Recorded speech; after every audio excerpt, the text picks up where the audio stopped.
Thank you very much, Laskin Corda. I thank colleagues for all of their important contributions here this morning, and I want to echo many of the comments made by Minister Brown earlier and emphasising this government's commitment and determination to tackling the challenges faced by homeowners living with the scourge of defective concrete blocks. I can't imagine what it must be like to see the home which you've built and all the memories that go with that continuing to weaken over time. The trauma, which many deputies have described in their statements, is real, and as a government minister, I want to acknowledge that. And while I agree that there is, of course, still much to be done, I don't think that some of the views put forward today by the opposition are a fair reflection of the efforts and progress that is being made by a large number of key stakeholders across the system. The new enhanced DCB scheme has been open for applications for just over 2 years. Government has put it in place in order to assist homeowners to remediate damage caused by the use of defective concrete blocks. The primary focus of the current enhanced scheme remains the remediation of family homes, with priority being assigned to those most severely impacted by block defects. Many colleagues here will know that significant improvements were brought forward in the current incarnation of the scheme, not least of which was the significant additional levels of funding for all eligible expenditure. The Government is committed to fully funding all eligible expenditure under the scheme. This is estimated to cost the state in excess of $2.2 billion excluding inflation, and will help in all likelihood in excess of 7,500 households. As we speak now, almost 3,000 homeowners are at various stages of the DCB grant scheme process, and I know Minister Brown outlined some of the detailed breakdown of that in his opening statement. Furthermore, I know that Minister Brown will shortly, following extensive consultation with local authorities and approved housing bodies, bring forward a DCB social home scheme as provided for under the legislation to facilitate the remediation of social housing affected by DCB. And I know that there are a number of deputies that raised this particular matter in their opening statements. This will start the process of remediation for more than 1,000 social homes across the country, which is something that I know will be welcomed by all members of this House.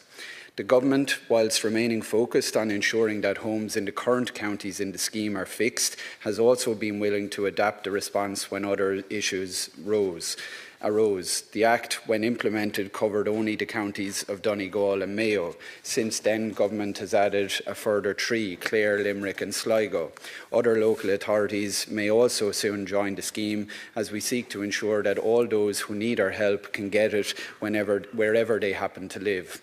I would also like to take the opportunity to address some of the elements of the motion that Minister Brown may not have had the opportunity in the time afforded to him.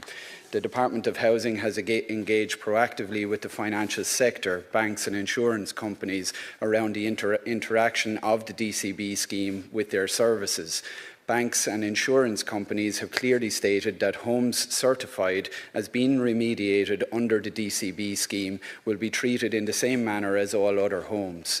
The Banking and Payments Federation of Ireland chairs a forum which brings together various stakeholders, including the banking industry, engineers, construction, insurance and the legal sector. Department officials keep in regular contact with the BPFI and indeed recently presented to this forum and stand ready to assist as and when appropriate. The Government is also very cognizant of the need to ensure that everything that can be done so that this situation that has arisen in parts of this country because of defective building materials should never happen again. The programme for Government commits to the establishment of a Building Standards Regulatory Authority. It is intended that it will be an independent, central, competent authority with the powers of a National Building Control Authority and National Market Surveillance Authority for construction products. The authority will act as a centre of best practice, driving, promoting and fostering compliance, competency and consistency in building control and market surveillance systems and throughout the construction industry. A Building Standards Agency will be established under the Local Government Corporate Bodies Act, pending the establishment of a Building Standards Regulatory Authority. As Minister Brown outlined earlier, the Government continues to continuously monitor the manner in which the DCB scheme operates. I understand that engagement with all stakeholders, including homeowner representatives, has been extensive, and this will continue where needed during the lifetime of the scheme.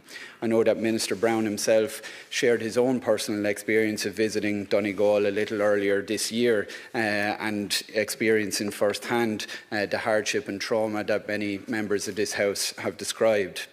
An implementation steering group for the DCB grant scheme, comprising of officials from the relevant local authorities, the department, the housing agency and the homeowners liaison officer, was set up in 2023. This group meets every 4 to 6 weeks and keeps the operation of the DCB scheme under continuous review. The most recent engagement took place last month, and they are due to meet again in the coming week or so. This group has, I understand, given some valuable insight into how the scheme is working, and indeed helped identify areas to improve the scheme's implementation, some of which have already been actioned and some more of which may yet be covered in upcoming primary legislative change. Section 51 of the 2022 DCB Act mandates that the Minister commence a review of the operation of the Act by June of 2026, 3 years after the Act's commencement, and make a report to each House of the Oireachtas regarding the findings and conclusion of such a review within a further 12 months. Furthermore, a review of the operation of the Act is required within 3 months of the completion of any review of the IS 465 by the National Standards Authority of Ireland. A report to each House of the Oireachtas of the findings and conclusions resulting from that review is required not less than 3 months after the completion of that review. As Minister Brown has said, there were over 650 submissions to the review, and the report is due to be published shortly. I do want to conclude, as I started, by acknowledging the hurt and trauma experienced by homeowners in affected parts of this country through no fault of their own. That trauma is real. I acknowledge that as a minister. I can't imagine my own home being in that circumstance, and that is why we have moved to set up this scheme.